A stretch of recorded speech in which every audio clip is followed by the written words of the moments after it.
Mi hermano dorado era el favorito de mamá. Le compró auto, departamento y carrera. A mí me dijo, tú no lo necesitas. En su funeral, descubrió que todo estaba a mi nombre. Le dije, ella solo cambió de favorito. A tiempo. Crecí con la sensación constante de que en mi casa había dos mundos completamente distintos, el mundo donde vivía mi hermano Leo, iluminado, cómodo, siempre lleno de oportunidades regaladas, y el mío, que parecía una extensión barata del garaje donde se guardaban las cosas que ya no servían pero nadie tenía el valor de tirar. Desde que tengo memoria, mi mamá trataba a Leo como si fuera una especie de inversión perfecta, como si cada centavo que gastaba en él fuera garantía de un futuro brillante que tarde o temprano la iba a recompensar. Mientras tanto, a mí me repetía que yo no necesitaba nada, que yo era fuerte, independiente, que debía aprender a valerme por mí mismo porque la vida era dura y no siempre iba a haber alguien para rescatarme. La vida es dura, claro. Pero lo que nunca decía era que ella misma había decidido que esa dureza cayera siempre sobre mí. Cuando Leo cumplió 16 años, le compró un carro usado pero bien cuidado, y recuerdo perfecto que mis tíos dijeron que así empezaba su camino a la adultez. Yo, en cambio, cuando cumplí la misma edad, apenas recibí una felicitación rápida y un pastel del súper. Nadie mencionó autos, ni permisos, ni nada. Mi mamá solo dijo que yo era más maduro y no necesitaba ese tipo de cosas para sentirme bien. En el fondo entendía que simplemente no quería gastar en mí. Lo mismo pasó cuando él terminó la preparatoria y decidió ir a la universidad en la costa. Ella le rentó un departamento pequeño pero bonito, lo amuebló casi completo y lo llenó de cosas nuevas. Yo, cuando llegó mi turno, recibí un discurso larguísimo donde me decía que no tenía sentido que ella cargara con mis gastos, que yo debía empezar desde cero como todo hombre que se respeta. Me fui a vivir con 2 compañeros de trabajo en un apartamento diminuto que olía a humedad, donde mi colchón estaba sobre el suelo y mi ropa colgada en ganchos que colgaban de clavos mal puestos. Con el tiempo me acostumbré a esa dinámica absurda donde Leo siempre recibía apoyo total, incluso cuando la cagaba, y yo solo recibía consejos de cómo evitar depender de otros. Trabajé como pude, junté lo poco que podía ahorrar y me alejé de mi casa en cuanto cumplí la mayoría de edad. Para ese entonces ya estaba resignado, mi mamá había escogido a su favorito desde siempre, y aunque me dolía, ya no esperaba que las cosas fueran distintas. La relación con ella se volvió fría, casi protocolaria. Me llamaba para cumpleaños o Navidad, y yo respondía con la misma distancia. Con Leo la relación era prácticamente inexistente, él siempre hablaba como si yo me hubiera ido para hacerle la vida difícil a mi mamá o como si yo fuera el hermano ingrato que nunca valoró lo que tenía. Aunque nunca me dio una sola razón para querer quedarme. Pasaron los años y empecé a estabilizarme. No ganaba mucho, pero vivía tranquilo en un pequeño estudio que pagaba con mi propio esfuerzo y que, aunque no era gran cosa, era mío. En ese periodo apenas sabía de mi mamá más que lo que mi tía mencionaba de vez en cuando. Fue justamente ella quien me llamó un día para decirme que mi mamá estaba enferma. Recuerdo que me quedé sentado en el borde de la cama sin decir nada, sintiendo una mezcla rara de preocupación, enojo y un peso enorme en el pecho. Lo primero que pensé fue que Leo seguramente estaba manejando todo, y también pensé que él ni siquiera se había tomado la molestia de avisarme. Decidí visitarla. No sabía exactamente cómo o qué iba a decir, pero sentía que debía hacerlo. Cuando la vi, estaba más delgada y cansada, pero me sonrió como si me hubiera visto el día anterior. Pasamos un rato hablando de cosas sin importancia, como si estuviéramos en un intercambio incómodo donde ambos evitábamos mencionar todo lo que realmente había dolido a lo largo de los años. No hablamos de favoritismos, ni de dinero, ni de decisiones pasadas. Yo quería preguntarle por qué había hecho lo que había hecho, pero verla tan frágil me quitó el valor. Pensé que ya no tenía caso remover el pasado, que lo poco que podíamos reconstruir tendría que ser sin pelear. Después de esa visita, la vi unas cuantas veces más, pero su salud empeoró rápido y, al cabo de algunos meses, falleció. El funeral fue un caos. Leo se comportaba como si fuera el único hijo, como si él hubiera cargado con absolutamente todo y como si su dolor fuera el único válido. Organizaba cosas, daba órdenes, decía quién podía acercarse y quién no, como si estuviera dirigiendo un evento y no despidiendo a la mujer que nos había criado. Yo trataba de mantener la calma, pero por dentro me ardía ver cómo se aferraba a ese papel de hijo perfecto, el mismo papel que había llevado toda su vida sin merecerlo. Al día siguiente del funeral el abogado de mi mamá nos citó para leer el testamento. Leo llegó confiado, casi con arrogancia, como si ya supiera que ese día iba a asegurarse el resto de su vida. Yo fui más por compromiso que por interés, honestamente no imaginaba que hubiera algo para mí. Pero cuando el abogado empezó a leer, la atmósfera cambió por completo. El departamento donde vivía Leo, la camioneta de mi mamá, sus cuentas bancarias y hasta una pequeña propiedad en Texas estaban a mi nombre. Leo se quedó paralizado. Me miró como si yo hubiera cometido una traición. Empezó a gritar que eso era suyo, que mi mamá se lo había prometido, que yo no merecía nada. Yo solo pensé en todas las veces que me dijeron que yo no necesitaba ayuda, que debía arreglármela solo, y sentí una calma extraña cuando le respondí que parecía que mamá simplemente había cambiado de favorito. Y que lo hizo justo a tiempo. Y con esa frase entendí que todo lo que había estado guardado durante años estaba a punto de explotar. Actualización 1. Pasaron algunos días después de la lectura del testamento y la sensación de desconcierto que me había dejado todo aquello no se me quitaba ni aunque tratara de enfocarme en cualquier otra cosa. El ambiente en la familia estaba cargado, no por mi mamá, sino por el desastre que se desató en cuanto se supo que yo era el heredero. Nunca fui alguien especialmente unido a mis primos o tíos, pero siempre mantuve una relación decente. Ahora todos parecían caminar sobre vidrios cuando yo entraba a una habitación, como si temieran que me fuera a quebrar en cualquier momento o, peor, como si creyeran que me estaba aprovechando de una situación que no pedí. La verdad es que yo estaba intentando digerirlo todo mientras seguía con mi rutina. Y aún así cada persona que me escribía tenía algún comentario disfrazado de preocupación que no hacía más que dejarme claro que todos habían asumido de antemano que la herencia le pertenecía a Leo y que yo, por alguna razón, había llegado para alterar un plan que ni siquiera conocía. El primer golpe fuerte vino cuando, una mañana de la primera semana después del funeral, escuché golpes insistentes en mi puerta. No eran golpes de alguien que busca atención, eran golpes cargados de rabia. Al mirar por la mirilla vi a Leo. Traía los ojos rojos, la cara desencajada y un gesto tan furioso que por un segundo pensé que era mejor no abrir, pero si no lo hacía iba a seguir golpeando hasta que los vecinos llamaran a la policía. Le abrí apenas lo suficiente para poder hablar, y en cuanto vio mi cara empezó a gritar que yo había destruido todo lo que él había construido con mamá, que había sido un malagradecido desde que me fui de casa y que ahora estaba rascando dinero que no era mío.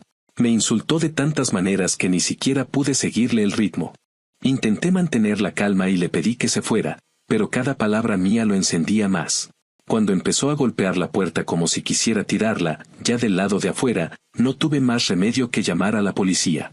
2 oficiales llegaron al cabo de un rato, hablaron con él y, aunque no se lo llevaron, lograron que se largara con la amenaza de que regresar en ese estado podría costarle un arresto. Me quedé con un temblor en el cuerpo que me duró horas, no porque me diera miedo físicamente, sino porque era la primera vez en mi vida que lo veía sin esa máscara de hermano brillante e intocable. Era la primera vez que veía que todo su mundo construido a base de privilegios se le estaba cayendo a pedazos. Más tarde ese mismo día recibí una llamada del abogado de mi mamá. Me explicó con calma que el testamento no solo estaba en regla, sino que había sido modificado en varias ocasiones y que 3 años atrás mi mamá había hecho el cambio final que me nombraba heredero absoluto. Me dijo que ella había tomado la decisión después de descubrir que Leo había estado sacándole dinero para pagar deudas personales, algunas relacionadas con apuestas y otras que simplemente no tenía cómo justificar. Lo que más me sorprendió fue cuando me aclaró que, en una ocasión, Leo incluso había falsificado una firma para solicitar una transferencia desde la cuenta de mi mamá. Mi mamá no había querido denunciarlo porque todavía tenía la esperanza de que él enderezara su vida, pero también comenzó a guardar distancia, al grado de que dejó de darle dinero directamente y empezó a llevar un registro de todo lo que gastaba en él. Ese registro fue lo que usó para justificar el cambio en el testamento, porque decía que ya no podía seguir dándole vueltas a una situación que se la estaba comiendo por dentro. También dijo que, aunque yo nunca pedí nada, yo era el único que no le había exigido dinero ni le había reclamado lo que daba a Leo, y eso le hizo ver las cosas desde otra perspectiva. Escuchar eso fue como recibir un ladrillazo en la nuca. No supe si sentirme triste, reconfortado o enojado con ella por no haber dicho nada en vida. Me quedé con un silencio amargo, como esos silencios que no caben en una conversación. Un par de días después encontré una caja en el departamento de mi mamá cuando fui a recoger algunos objetos personales. Era una caja mediana, sin ninguna marca especial, tapada con cinta vieja. Adentro había cartas escritas a mano que ella nunca me dio. Algunas estaban fechadas desde mucho antes del cambio del testamento y otras parecían haber sido escritas en los últimos meses de su vida. En casi todas hablaba de que se había equivocado conmigo, que no había sabido verme más allá de la imagen de hijo autosuficiente que se inventó para justificar por qué no invertía en mí. Decía que había pasado muchos años pensando que ayudar a Leo era ayudar a toda la familia, hasta que entendió que él solo la veía como un recurso más. Había una carta en particular donde contaba que una vez lo vio inventar una historia solo para que ella le prestara dinero, y fue ahí cuando empezó a abrir los ojos. También decía que no sabía cómo reparar todo lo que había hecho, y que por eso decidió asegurarme algo para cuando ella no estuviera. No sé cuánto tiempo estuve sentado con esas cartas en las manos, sintiendo que toda mi infancia y adolescencia se reescribía delante de mí. No lloré cuando ella murió, pero leer sus palabras me movió más de lo que quiero admitir. Sentí una mezcla de alivio y rabia que no sabía dónde colocar.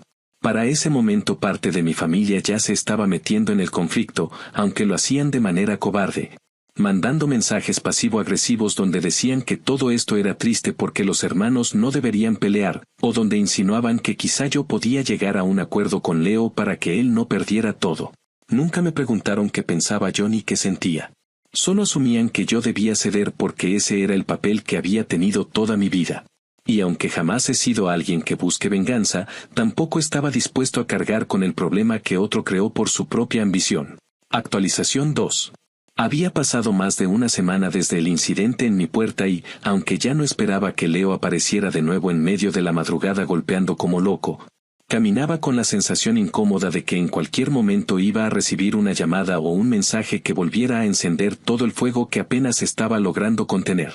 Esa sensación de alerta no me dejaba dormir bien y tampoco me permitía concentrarme en mis cosas, porque cada pequeño ruido o notificación me hacía pensar que él estaba otra vez intentando entrar a mi vida a la fuerza.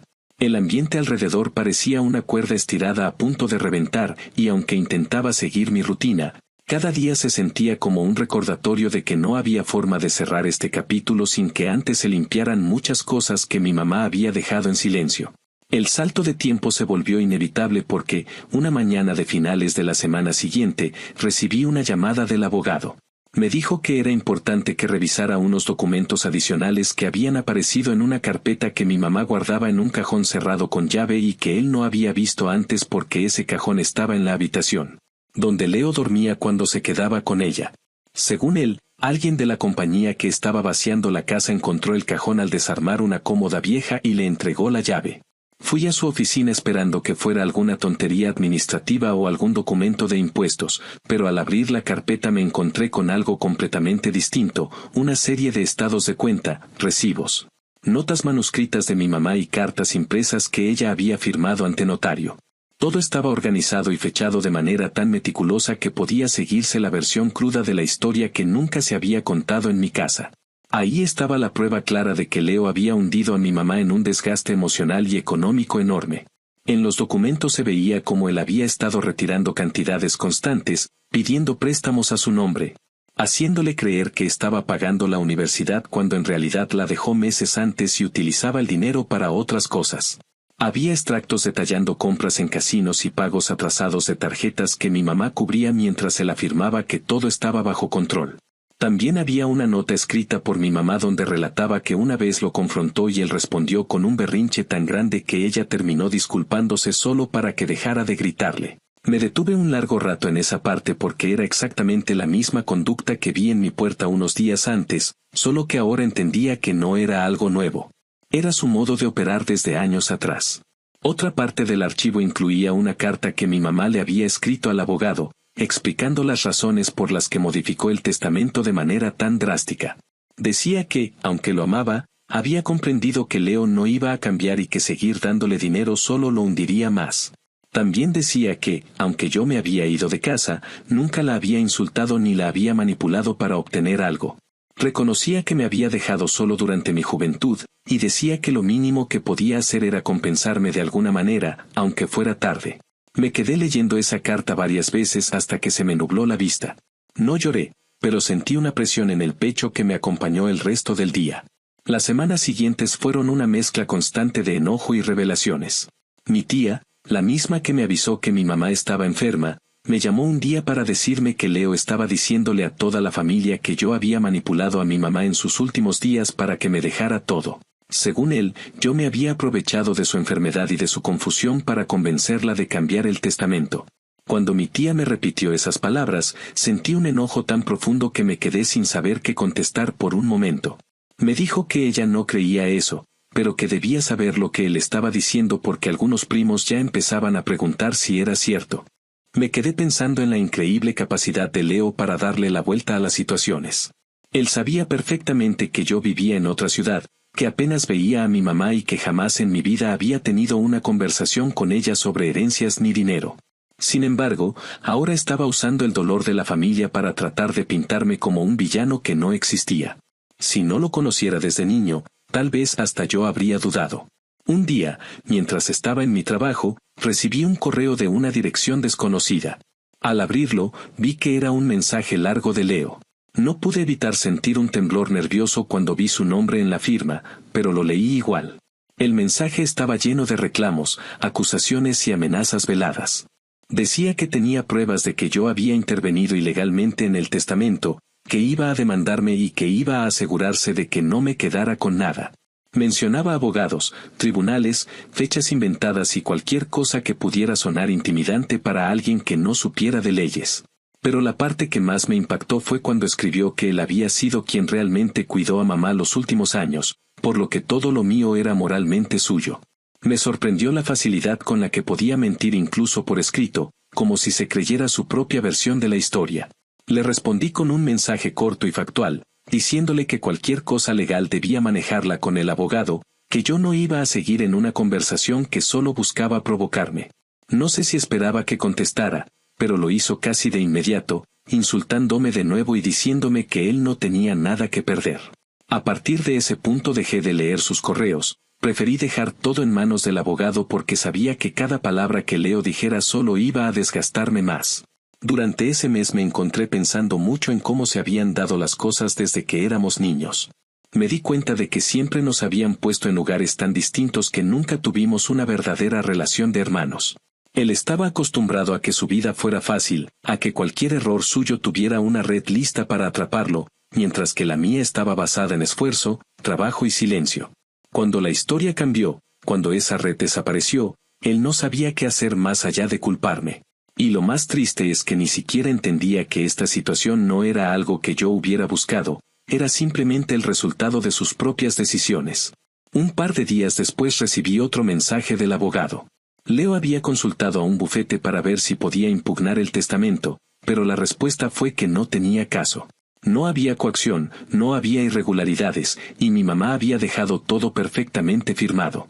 Esa noticia cayó como un cubetazo de agua fría para él porque, según me contó el abogado, Leo explotó cuando se enteró. Fue ahí cuando entendí que esta batalla no era por la herencia en sí, sino porque él no sabía vivir sin la certeza de que alguien más lo iba a salvar siempre. Para ese momento ya me era imposible evitar pensar en todo lo que había cargado durante tantos años. Todo el resentimiento, el abandono emocional, las comparaciones constantes, las expectativas absurdas y ese rol de hijo fuerte que nunca pedí.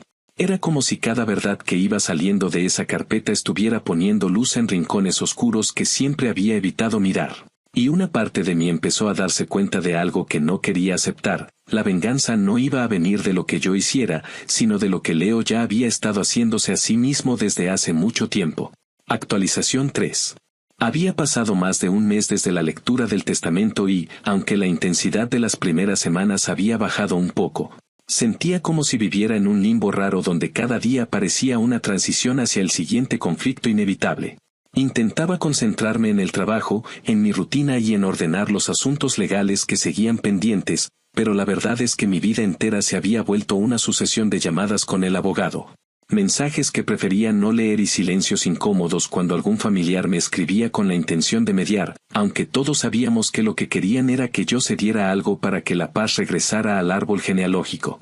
Ese tipo de presión no era nueva para mí, pero ahora tenía la ventaja de que, por primera vez, no estaba dispuesto a cargar con responsabilidades que no me correspondían. El salto de tiempo se hizo evidente cuando llegó la notificación formal que confirmaba que el departamento donde vivía Leo debía quedar desocupado en un plazo muy corto. Legalmente le pertenecía a mi mamá y, con su fallecimiento, pasaba a ser mío como parte de la herencia. Yo no tenía ninguna prisa por tomar posesión de ese lugar, pero la ley es clara y no había forma de extenderle el derecho de seguir viviendo ahí sin que yo firmara un contrato nuevo o hiciera arreglos específicos, cosa que no tenía intención alguna de hacer. El abogado me explicó que, en este tipo de casos, lo mejor era seguir el proceso como estaba establecido y mantener la distancia. Porque cualquier intento de negociar con Leo directamente solo iba a provocarme otro conflicto emocional innecesario. Me limité a asentir, aunque por dentro tenía una sensación amarga al imaginar lo que iba a pasar cuando él recibiera los papeles. Ese mismo día, mientras revisaba algunos documentos, sonó mi teléfono con un número que no reconocía. Contesté sin pensar demasiado y escuché la voz de Leo, llena de una desesperación que no había mostrado antes. Me dijo que necesitaba hablar, que todo estaba saliéndose de control, que iba a quedarse sin casa y que no entendía cómo podía permitir algo así siendo su hermano.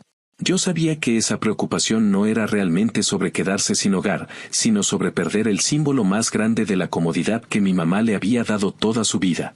Intenté mantener la conversación en un tono neutral, pero pronto empezó a reclamarme que yo tenía la obligación moral de ayudarlo, que ese departamento le pertenecía en la práctica porque había vivido ahí tantos años.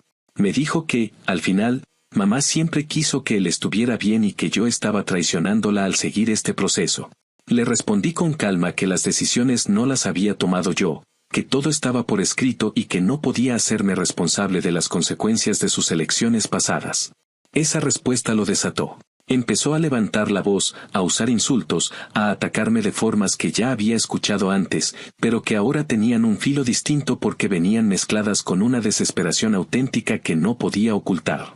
Cuando vi que la conversación estaba volviendo al mismo círculo tóxico de siempre, colgué sin decir más. A los pocos días me enteré por mi tía que Leo había tenido que dejar el departamento. Según lo que ella contó, salió casi a la fuerza porque se negó a hacerlo por voluntad propia. La policía incluso tuvo que intervenir cuando empezó a discutir con el administrador del edificio, intentando convencerlo de que tenía derecho a quedarse ahí mientras el proceso legal no terminara. Aunque eso era completamente falso. Lo imaginé parado frente a la puerta, discutiendo con la misma intensidad con la que golpeó mi puerta semanas atrás. Era como si su mundo estuviera construido sobre una ilusión tan frágil que cualquier acto de realidad lo destrozaba por completo. Mi tía dijo que terminó llevándose sus cosas a la casa de un amigo y que iba a estar allí temporalmente. No quise pedir más detalles porque cada vez que escuchaba algo sobre él sentía que una parte antigua de mí se removía. Esa parte que todavía cargaba resentimientos viejos que había guardado durante tanto tiempo que creía que ya se habían disuelto. Pero no, seguían ahí, intactos. A mitad de esa misma semana recibí un mensaje de Leo, esta vez con un tono completamente distinto. No era el enfado del primer día ni la desesperación de la llamada anterior. Era una especie de súplica disfrazada de petición razonable. Me dijo que, por todo lo que habíamos vivido de niños, lo mínimo que podía hacer era permitirle quedarse algún tiempo en mi departamento, que solo necesitaba unos meses para reorganizar su vida y que, de verdad, iba a esforzarse por mejorar. Quise reírme, no por burla sino por la ironía tan evidente de que él, que siempre tuvo opciones, estuviera ahora pidiendo ayuda precisamente a quien había visto como un problema toda la vida. Pensé detenidamente en cómo contestar, tratando de no sonar impulsivo. Al final le respondí que no podía ofrecerle un lugar en mi casa, que necesitaba proteger mi espacio y mi estabilidad emocional, y que él debía buscar una solución adulta a su situación, del mismo modo que yo lo hice desde joven sin recibir ayuda de nadie. Su respuesta fue un simple "eres un egoísta", seguida por una serie de insultos que terminaron con un bloqueo de mi parte. El aspecto legal seguía avanzando. Entre los bienes que habían pasado a mi nombre estaba la camioneta de mi mamá, una camioneta que Leo seguía usando como si fuera suya. El abogado me dijo que era necesario recuperarla o transferirla, porque no podía quedar a nombre mío si alguien más la estaba usando sin permiso. Me pareció un proceso absurdo porque sabía que pedirle a Leo que entregara el vehículo iba a generar otra explosión, pero la ley era clara y yo no podía permitir que algo pasara mientras ese carro estuviera registrado a mi nombre. La notificación llegó a Leo de forma oficial y otra vez estalló en mensajes, esta vez más cortos pero más cargados de rabia. No había forma de equilibrarlo emocionalmente porque siempre saltaba de la víctima al atacante sin transición alguna, como si estuviera tratando de encontrar la versión correcta que lo mantuviera a salvo.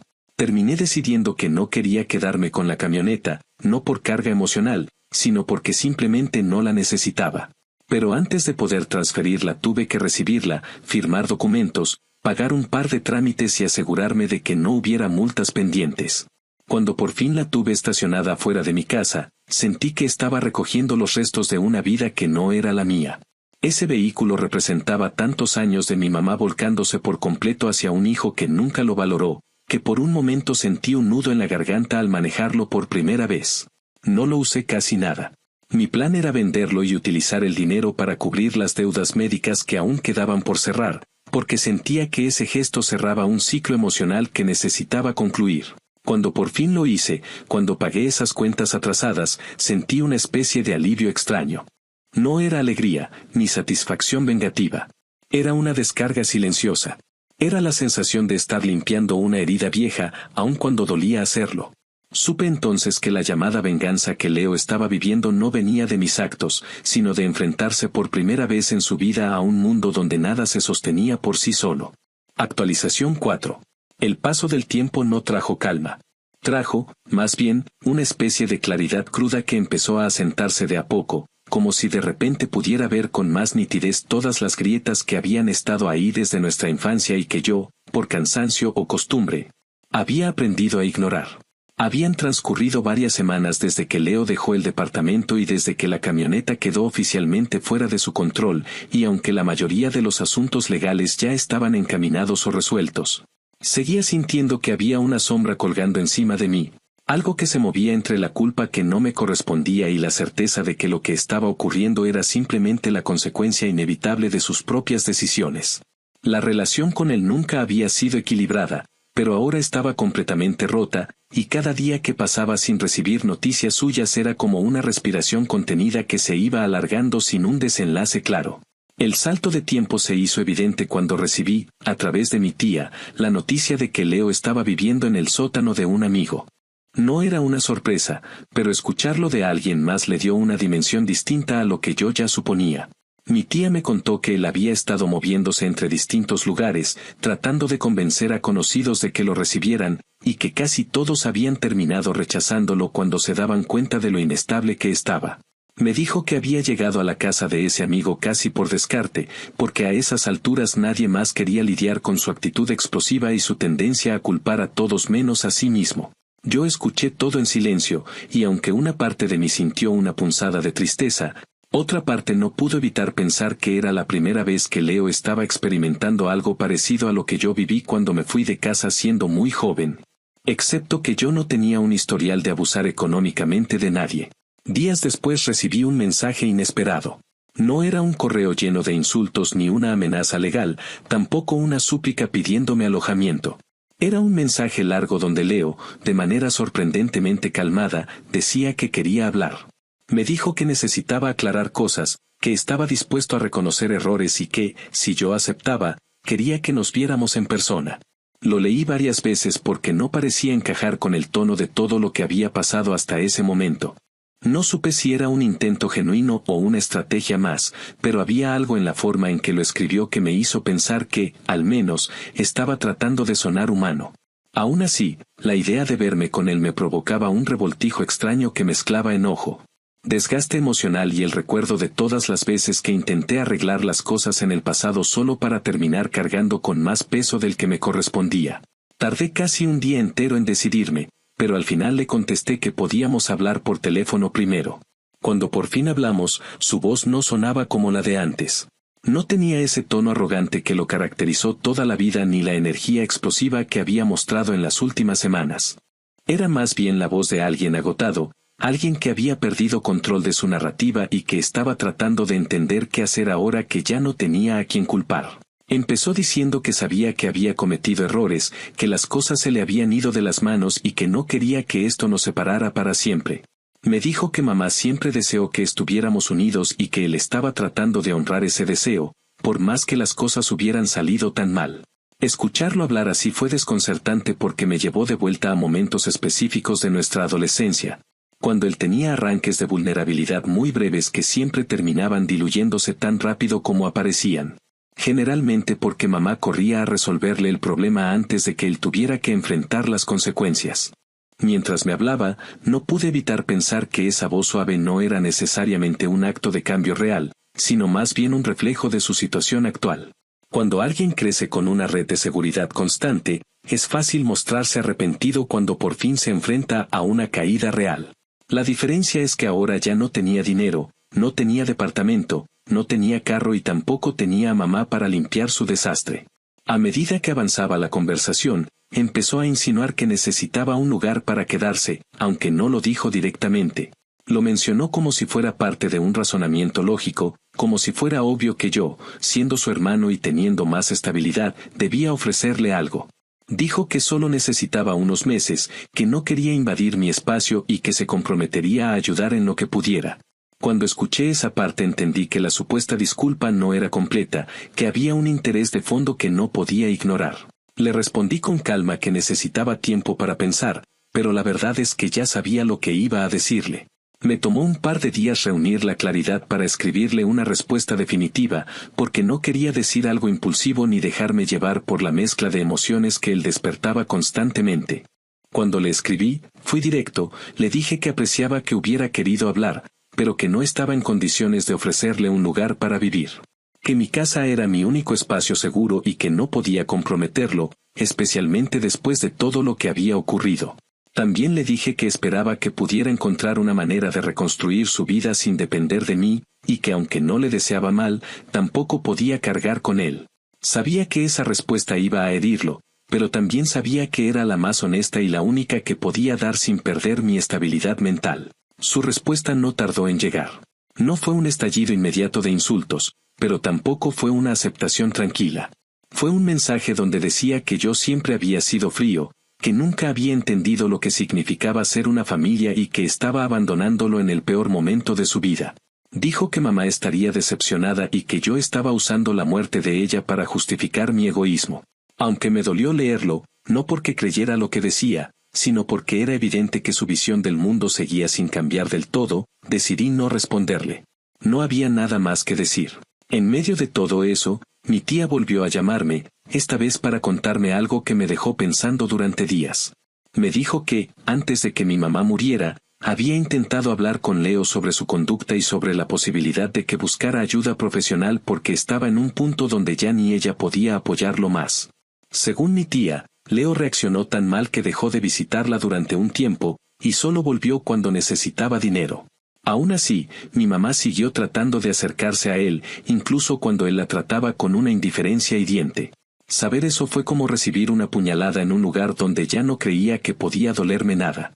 Confirmó que, aunque mi mamá había entendido sus errores conmigo y había intentado remediarlos al final, Leo nunca había tenido intención alguna de cambiar y solo veía a los demás como recursos, incluso a ella.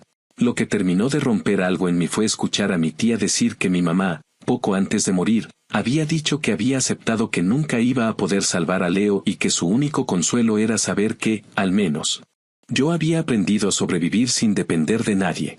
No sé si fue alivio o tristeza, pero me quedé en silencio largo rato después de esa llamada, con una sensación extraña de duelo tardío que no había sentido ni siquiera en el funeral. Al final terminé tomando una decisión que no pensé que fuera capaz de tomar. Bloqueé a Leo en mi teléfono, no por enojo, sino porque entendí que no tenía nada más que ofrecerle y que él no iba a dejar de arrastrarme hacia su caos si tenía la oportunidad.